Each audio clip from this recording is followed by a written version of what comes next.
നമ്മൾ മൂന്നുപേരും കൂടെ മണ്ണാർക്കാട് ഫെസ്റ്റിന് പോവാണ്. അങ്ങനെ നമ്മൾ അകത്ത് കയറി. എന്റെ പിന്നാലെ തന്നെ ഈ ചെറുക്കനെ ഒരു ദുരുദ്ദേശമുണ്ട്. ഓൻ കാർട്ടൂണിൽ മാത്രം കാണാറുള്ള മത്സ്യകന്യകനെ ഒന്ന് നേരിട്ട് കാണണം.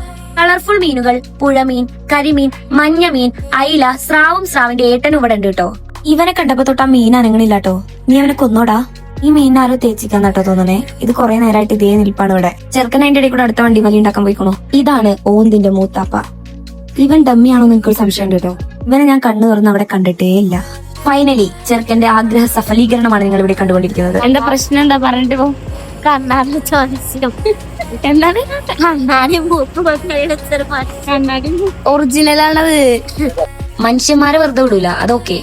ആ നിൽക്കുന്ന റോബോട്ടിനെ പോയി തോണ്ടി ഉറപ്പിച്ചേ. അതിന് ഭ്രാന്ത് വന്നിട്ട് അത് എന്തൊക്കെയാ കാട്ടിക്കൂട്ടുന്നു കേട്ടോ. തെറി വിളിക്കണ്ടോ തോന്നുന്നു.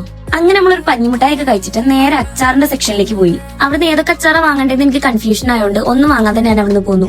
അവിടെ ചെന്നപ്പോഴാണ് മക്കളെ കഥയിലൊരു ട്വിസ്റ്റ്. ഇവന്റെ പേരിലൊരു കട. അതിന്റെ മെയിനാവലാണ് നിങ്ങൾ ഇപ്പൊ ഈ കാണുന്നത്. എന്താ അവന്റെ പൊലിവ് കണ്ടിട്ട് എനിക്ക് തന്നെ പൊലിവാണു. ഒരു തുടക്കത്തിൽ ഇത് ആവശ്യം കണ്ടപ്പോ ഞാൻ വിചാരിച്ചേ ഓൻ ഇതിൽ പ്രോ ആക്കാനെന്ന്. കുറച്ച് കഴിഞ്ഞപ്പോ ഓനക്കുണ്ട് ബാക്കിയൊക്കെ ഒരു ചെരിവ്. പിന്നെ ഓനെ പിടിക്കാൻ ഞങ്ങൾ അവിടെ ഒരാളെ നിർത്തി.